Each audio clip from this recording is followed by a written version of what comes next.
বাংলাদেশকে হারিয়ে ট্রাইনেশন সিরিজের শুভ সূচনা পায় মালয়েশিয়া নারী ফুটবল দল। সেই ধারা অব্যাহত রাখতে আজারবাইজানের বিপক্ষে জয়ের খোঁজে তারা। তবে র্যাঙ্কিংয়ে 18 ধাপ এগিয়ে থাকা প্রতিপক্ষের বিপক্ষে কঠিন চ্যালেঞ্জের কথাও জানা আছে মালয়েশিয়ানদের।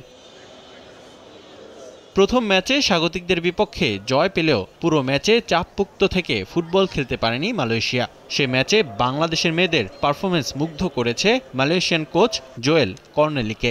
বিশেষ করে আফিদা, ঋতুপর্ণা, মনিকা, শামসুন্নাহারদের পায়ের জাদু নজর কেড়েছে প্রথমবারের মতো বাংলাদেশ সফরে আসা এই ব্রাজিলিয়ান কোচের।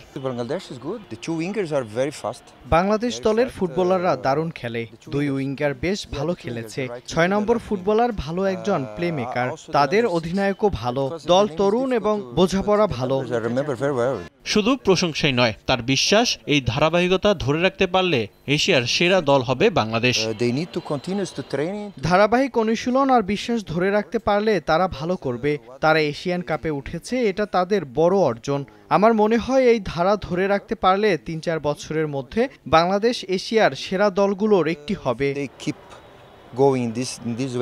মালয়েশিয়ার বিপক্ষে হারের পর কাঠগড়ায় পিটার বাটলারের হাইলাইন ডিফেন্স কৌশল। তবে সেই সমালোচনার বিপরীত অবস্থানে মালয়েশিয়ান কোচ। ইংলিশ কোচের ট্যাকটিসে কোনো ভুল দেখছেন না তিনি। এটা ঠিক আছে, আমিও অনেক সময় এই কৌশলে খেলিয়েছি। যখন র্যাঙ্কিংয়ে এগিয়ে থাকা দলগুলোর বিপক্ষে খেলা হয় তখন হাইলাইন ডিফেন্স করে প্রেস করতে হয়। প্রতিটি কোচের নিজের একটি পরিকল্পনা থাকে এবং সেই অনুযায়ী কৌশল সাজায়। অনেক সময় প্রতিপক্ষের শক্তি অনুযায়ী কৌশল পরিবর্তন করতে হয়।